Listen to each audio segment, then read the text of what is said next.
ताल्लुक साउथ वज़ीरिस्तान से और पिछले 22 साल से वहाँ पे ऑपरेशन बतदरीज मल्टीपल ऑपरेशंस बार बार ऑपरेशंस और अभी फिर जो है ऑपरेशन की फ़िज़ा सिर्फ साउथ वज़ीरिस्तान में नहीं लेकिन नीचे आपका टांक, डीआई खान, बन्नू, लकी, कोहाट, करक जैसी जगह, बाजावर से लेके मोमंद, खैबर आपके सामने तेरा। तो उस पे मैं थोड़ी सी बात करना चाहूँगा। एक जो ट्रस्ट डेफिसिट है कौम के दरमियान और हमारे LEAs के दरमियान, हमारे इदारों के दरमियान, उसकी वजूहात पे कोशिश करूँगा थोड़ी सी मैं रोशनी डालूँ। लेकिन सर सबसे पहले मैं अपने डिस्ट्रिक्ट के पुलिस डिपार्टमेंट की बात करूँगा। मेरा पुलिस डिपार्टमेंट जो है लगभग 4000 एहलकारों पे मुश्तमिल है और ये अमूमन वो एहलकार हैं कि जो मर्जर के बाद विदाउट एनी प्लानिंग हमने उनको जो है ना खासेदारों से हम उनको जो है डायरेक्ट पुलिस फोर्स में ले आए without any due diligence or the process where we can identify the educated and the non-educated lot, where we can identify the officer cadre and the non-officer cadre. तो sir जुल्म उस time ये हुआ कि हम उसको घिटियाँ कहते हैं सर, ये जो आप सब इंस्पेक्टर होता है, फिर इंस्पेक्टर होता है, फिर DSP होता है सर, वो उसकी कीमत होती थी, हर घिटे की, हर स्टार की एक कीमत होती थी। और ये रिकॉर्ड की बातें हैं, कोई छुपी ढकी छुपी बातें नहीं हैं। वो हो गया, आपने मर्जर कर दिया, 60-65 लाख लोगों को आपने विदाउट एनी कंसेंट के, उनके किसी उसके रेफरेंडम के या उनसे पूछताछ किए बगैर बंद कमरों में आपने फैसले किए और आपने कहा जी मार्च कर लो इस गरीब सूबे को जो 20 साल से क्या 1979 से वो जो है ये दहशतगर्दी का शिकार है। हमारे जो अफगान महाजरीन था उनका सबसे बड़ा ये होस्ट रहा है और अभी तक है। और हमारी औकात इतनी है कि जब बात होती है क्रॉस बॉर्डर या अभी जो बात हुई है, आई एम श्योर आपसे बड़ा फोरम यहाँ पे नहीं है नेशनल असेंबली का, इवन आपको भी पता नहीं होगा कि कतर में क्या बात हुई है एंड उसके बाद आपकी जो है तुर्किया में क्या बात हुई है। वी हैव नो आइडिया कि उधर क्या बातें हुई हैं और गए कौन है वो आपको पता है कि जो लोग गए हैं और उन्होंने क्या बातें की होंगी। तो 4-4.5 करोड़ का सूबा, my population is more than California by, तो वहाँ पे हम बातें किससे कर रहे हैं सर। और हमारी आप हालात देख लें जिस पे मैं आ रहा हूँ कि मेरा DPO जो वहाँ पे है जिसको ज़बरदस्ती टांग से खींच के उन्होंने सरारोगा में एक category D hospital since that was covered and manned by साथ ही ब्रिगेड का दफ्तर है, तो उन्होंने दीवार बड़ी करके तो उन्होंने वो कैटेगरी D का हॉस्पिटल DPO साहब को दे दिया। तो DPO वहाँ पे होते हैं, I am nothing against DPO, कोई भी होगा, लेकिन सर अब वहाँ पे लोग मुझे क्या कहते हैं, आपको 1.5 साल हो गए, अस्पताल हमारे बंद है, आप में हिम्मत है तो हम ये अस्पताल खोल के दिखाएं जहाँ पे DPO बैठा है। अब DPO बेचारे की मजबूरी है, ठीक है, एक 4000 की मेरी फोर्स है जिसको आपने जम किया बगैर ड्यू डिलिजेंस के। मतलब आप लोग मजाक की इंतहा देखें ना हमारे साथ। आपने हमें मर्ज किया 4-4.5 सिर्फ मेरे डिस्ट्रिक्ट का, बाकी को छोड़ें। उसके बाद कोई पता नहीं कि अफसर कौन, नालायक कौन। अब एक मुझे PSP का अफसर बता दें जो अभी ट्राइबल एरिया में मे भी खैबर वगैरह में, आई डोंट नो। और जब से मर्जर हुआ है कितने PSP अफसरान ने स्पेशली साउथ वज़ीरिस्तान में और नॉर्थ वज़ीरिस्तान में ड्यूटियाँ की, उनको निकालें जिनको सज़ा के तौर पे भेजा गया था। मैं उनके अफसरों को 1-2 के मैं नाम जानता हूँ जिनको यहाँ पे उन्होंने किसी बड़े की बात नहीं मानी, ठीक है, और उसने उठा के उनको साउथ वज़ीरिस्तान शिफ्ट कर दिया, 60-1.5 साल उधर है। ना आपका कोई ASP लेवल का, ना आपको कोई SP लेवल का, ना SSP लेवल का जो है वहाँ पे आपको ये जो PSP अफसरान है नज़र आएंगे। आपको ये रैंकर्स मिलेंगे जो अपनी जान की बाजी लगा के एक, और दूसरे वो जो कहते हैं कि यार ब्लैक वॉर इकोनॉमी है, दबा 1.5 साल गुजारूंगा, 30-35 करोड़ रुपए कमाऊंगा and this is all for my life, और यही मेरी जमा पूंजी है जिसको मैंने आगे जाके खर्च करना है। तो ये हमारे हालात हैं, ये हमारी वहाँ पे पोजीशन है सर, ठीक है। तो पुलिस जब मेरी एक कैटेगरी D हॉस्पिटल में वहाँ पे रह रही होगी, ठीक है, उसको कवर जो है मेरा ब्रिगेड कमांडर ने दिया होगा सरारोगा के, तो मैं उस बेचारे से क्या एक्सपेक्ट करूँगा और मैं क्यों करूँ उससे कि उसकी पहुँच कितनी होगी लोगों की जो आके अपना मसला बताएंगे। अच्छा, फिर वहाँ पे जो हमने जब पॉलिटिकल एजेंट से हम निकल के ये हम अपनी जुडिशरी की तरफ आए और मजिस्ट्रेटल सारी हमने उनको पावर्स दी, तो आपको सर हैरानगी होगी कि आपको मर्ज हुए ये 8वां साल है, गालिबन 2018 में हुआ था, और जिस तरीके से हम हुए थे मैं पूरी रात उसके बारे में बात कर सकता हूँ, जुल्म की इंतहा। सर आप उधर सर जो जिस तरह वो ट्रीट करते हैं पुलिस वाले, जिस तरह FIR'ें उन्होंने दर्ज की 9 मई के बाद, कि जिस तरह एक छोटा सा इदारा पूरी डिस्ट्रिक्ट की पुलिस को कवर करता था, एक 17वें ग्रेड का अफसर, और फिर उन्होंने जिस किस्म के फ्रिवलस केसेस में लोगों को उनकी अस्मतें खराब की, इंस्टेड के हम दहशतगर्दों को पकड़ें, उनको जो हम इम्प्लिकेट करें, उनके हम केसेस चलाएं, ठीक है, हम रादर उन सिविलियंस में पड़ गए जिनका किसी एक पर्टिकुलर पार्टी से ताल्लुक था। और आज भी वही हो रहा है। वो पर्टिकुलर पार्टी जिसका टीवी पे कोई नाम नहीं ले सकता, 4.5 करोड़ अवाम में, सिर्फ मैं सूबे की बात करूं, पाकिस्तान को छोड़ें, मोर देन 90% का मैंडेट वो लेके आई।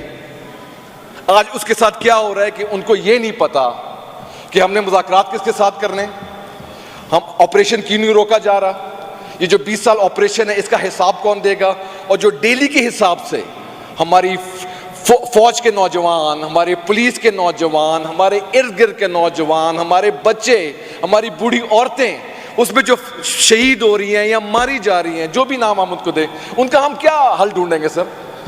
एक कांस्टेबल जो बड़ी मुश्किल से भर्ती होता है, आपको पता है यहाँ पे भर्तियां किस तरह होती हैं सर, एक कांस्टेबल जिसका बच्चे होंगे वो मर जाता है सर रास्ते में IED में, उसके 3-4 बच्चे होने, उसकी माँ बाप होगी, खानदान पाल रहा होगा, 50-60 हज़ार रुपये उसकी तनख्वाह होगी, और अगर किसी अच्छे थाने में है तो शायद ज़्यादा हो।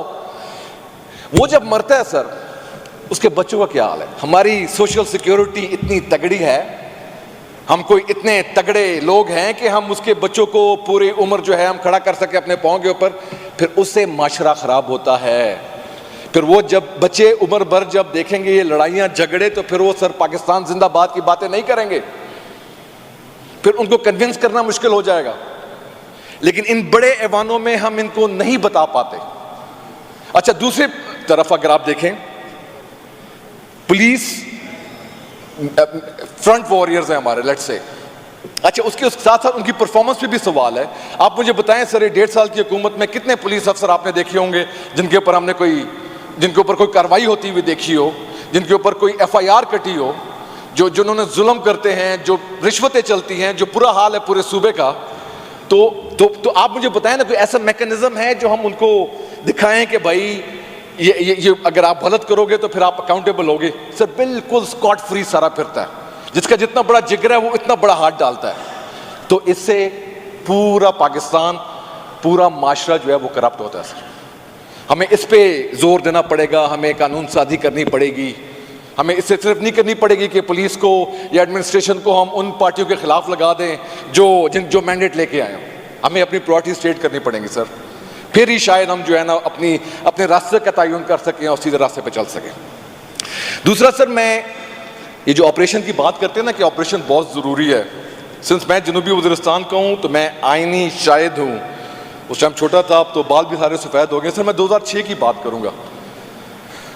2006-4 से ये लोग कहते हैं कि आना शुरू हुए। 2006 में प्रॉपर ऑपरेशन साथ हुआ। 8 में हमारा एक्सीडस हुआ, हमें निकाला गया सर, हमें नीचे लाया गया।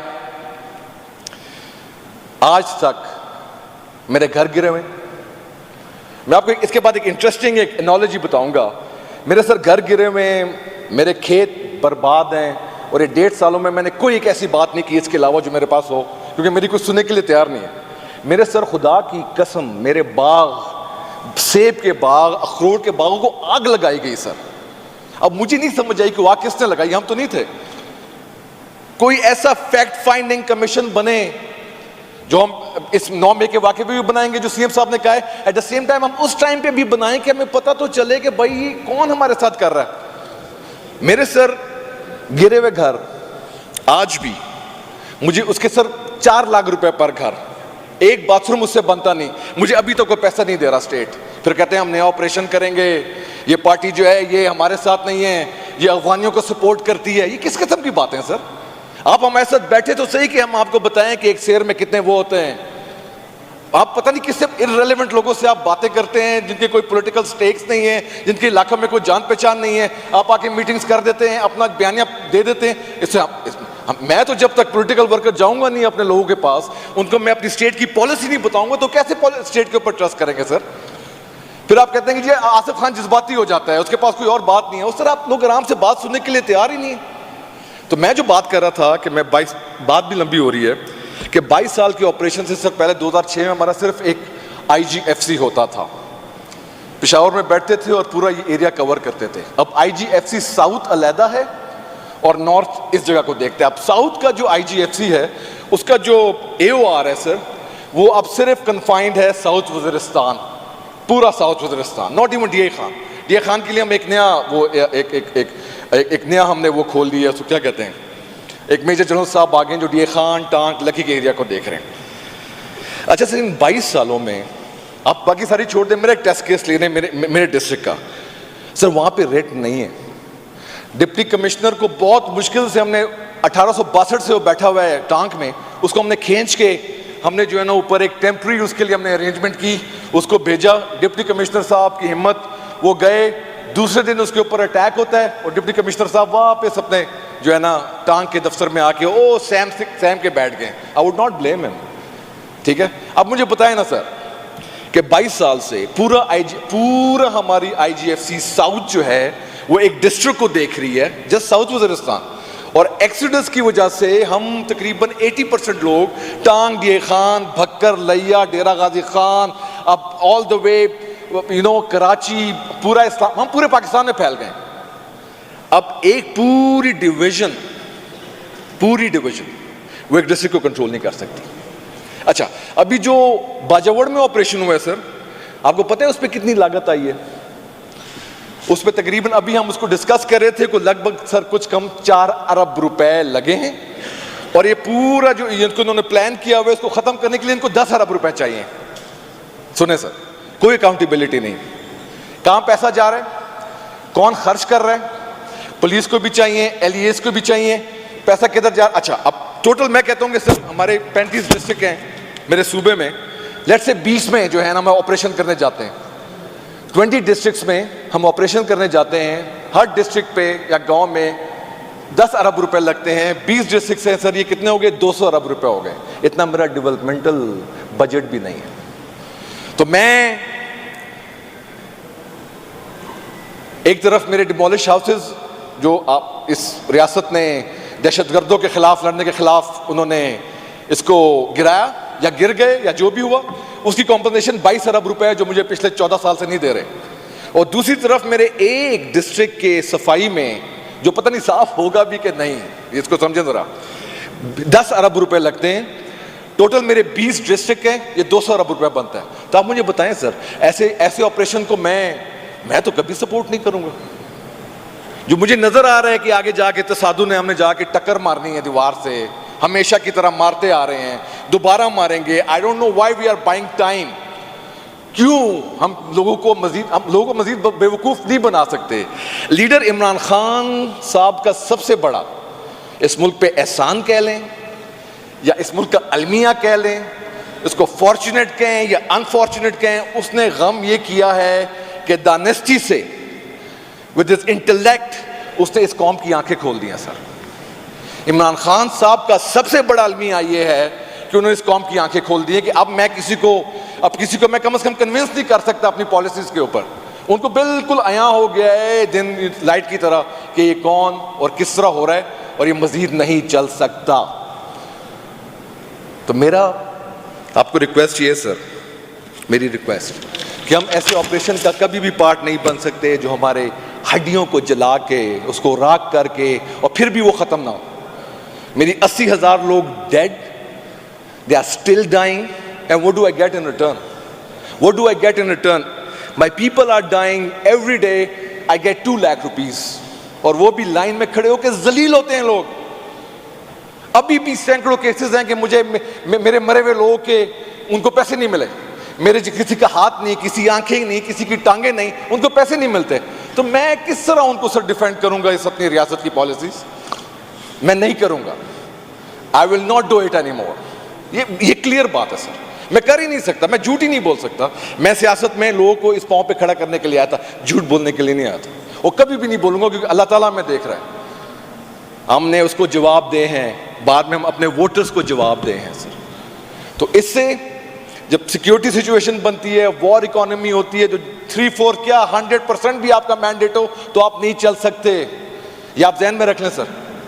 उसके लिए हमें ऐसे इकदाम करने पड़ेंगे कि हम फेडरल गवर्नमेंट को, जो मैंडेट के बगैर आई है, जिसको जबरदस्ती लाया गया है, जिस पे जो है ना नई अमेंडमेंट्स पे अमेंडमेंट्स हो रही हैं, किस लिए? सिर्फ एक बंदे को दबाने के लिए, क्योंकि वो पाकिस्तान की बात करता है, वो हक की बात करता है, वो सच की बात करता है, और पूरा पाकिस्तान उसके साथ है। ये उसका सबसे बड़ा अलमी है। तो मैं सर आखिर में पॉलिटिकल स्टेबिलिटी के ऊपर मैं थोड़ी सी बात करूंगा। वो जो कहते हैं ना, you can not open multiple fronts at one time, and guess what we are doing. हमने एग्जैक्टली मल्टीपल फ्रंट्स अपने ऊपर खोल लिए हैं। पहले वेस्ट होता था, 1947 में उस पर लगाया गया 65, 71, XYZ होते होते अब हम माशाल्लाह इधर आ गए। पहले ईस्ट होता था, अब वेस्ट हो गया। एक जो हमारा sir by the way strategic depth जो हमने क्रिएट की, जो हमने समझे कि हम आगे जाके पूरा जो है ना सेंट्रल एशिया और सब कुछ कवर कर लेंगे, यू नो, वो आज हमारे दुश्मन हैं। जो हमारी सरकार की पॉलिसी है फेडरल गवर्नमेंट की, उसमें वो दुश्मन डिक्लेयर्ड हैं। आपका डिफेंस मिनिस्टर कहता है कि मैं इनको भूखा मार दूंगा। ठीक है, इस बात को समझे सर। हमारे बॉर्डर्स इस पार भी उस पार भी, ये हमारे अपने लोग हैं। हाँ, वो अफगानिस्तान में आते हैं, हम पाकिस्तान में आते हैं। हमें हार्मोनाइज बॉर्डर्स चाहिए सर, हमें हार्मनी चाहिए, उसमें हमें इस्तेमाल करें। लेकिन नहीं, हमें अपने वेस्टेड इंटरेस्ट के लिए इस्तेमाल न करें। हम मजीद इस्तेमाल नहीं होंगे। आप हमें जेल में डालते हैं, आप हमें सुसाइड बॉम्ब में मारते हैं, आप हमें जो है ना किसी गोली के थ्रू मारते हैं, आप हम मुल्क बदर कर देते हैं। लेकिन सर हमारी कम से कम, मैं इस बात पे कन्विंस्ड हूँ, अगर इस रास्ते में अगर अल्लाह ताला मुझे ले गया तो इंशाल्लाह अल्लाह ताला मुझे माफ़ कर देगा। मेरी लीडर की भी यही सोच है, उसने अपनी पूरी मेहनत की है, उसको जेल में डाला गया है, इसी हवाले से लीस्ट बॉदर्ड, उसको अल्लाह ताला ने सब कुछ दिखा दी इसी दुनिया में। तो आया वो बाहर आएगा और इस मसले को हल ढूंढेगा। मैंने सर जो मैं छोटी सी बात, टू मेनी फ्रेंड्स की मैंने बात की। अब हमने कौन सा मार्ग लेना है? हमने दुश्मन को आइडेंटिफाई करना है, इंडिया क्या अफगानिस्तान। फिर हमारे इंटरनल जो हमारे जवानान हैं, पश्तून तहफ़्फ़ुज़ मूवमेंट क्या कहती है वो सर? वो अपनी हक की बात करती है। वो जवान से पूछें वो क्या, मारंग बलोच क्या कहती है सर? वो अपने हक की बात करती है। वो भी हमारी दुश्मन, PTM के जवान भी हमारे दुश्मन। अच्छा, सारे नेशनलिस्ट जो तुम्हारी पार्टीज हैं वो हमारे दुश्मन। ठीक है ना, ट्राइबल एरिया में जितने भी लोग हैं वो कहते हैं we are the betters, we help the Taliban और द टेररिस्ट, हम भी दुश्मन। ठीक है ना सर, अब मुझे बताएं, TTP भी दुश्मन। उसके बाद हमारी जो फाइनेंशियल जो हमारे वो बड़े बड़े वो बन गए, वो भी हमारे दुश्मन। तो we can not afford multiple fronts at one time. This weak country that we have become, we need some stronger policies, जहाँ पे हमें एक रास्ता मिले, हम आगे चल सकें। और सर ये जो माइंस एंड मिनरल्स की बात हो रही है ना, कल इस पे एक मीटिंग हुई है, तो मैंने एक ट्वीट किया जो मैं आपको सर पढ़ के सुनाऊंगा, इसी के साथ मैं अपनी तकरीर ख़त्म कर दूंगा। ठीक है सर, उसमें मैंने लिखा है बड़ा ईजिली, उसमें उन्होंने सर बड़ी बड़ी तस्वीरें लगाई हुई हैं, साथ जो है वो अब जो उनकी अफेयर की चार कोई औरत है अमेरिकन एम्बेसी के साथ, काउंसलर जनरल बैठा हुआ है। तो मैंने सर उसमें उन्हें एक बात लिखी है जो मैं आपके साथ शेयर करना चाहता हूँ सर, और इसके साथ ही मैं अपनी तकरीर ख़त्म करूँगा सर। मैंने उनको कहा है, sorry, the federal government cannot under any circumstances sideline the elected assembly and the people of Khyber Pakhtunkhwa by quietly negotiating rare earth minerals engagement with the US institutions. Such back channel dealings erode trust, undermine constitutional norms and risk further destabilizing a province already bearing a weight of national security challenges. This issue demands transparency, institutional respect and collective ownership amongst all key stakeholders. The Honorable Chief Minister of KP should urgently summon the US Consulate in Peshawar and convene all political forces to defend the province's right and establish a fair, lawful framework for pricing, extraction, revenue generation and equitable wealth distribution through the legislature. Sir, thank you very much. Thank you. Miss Amna Sardar, MP.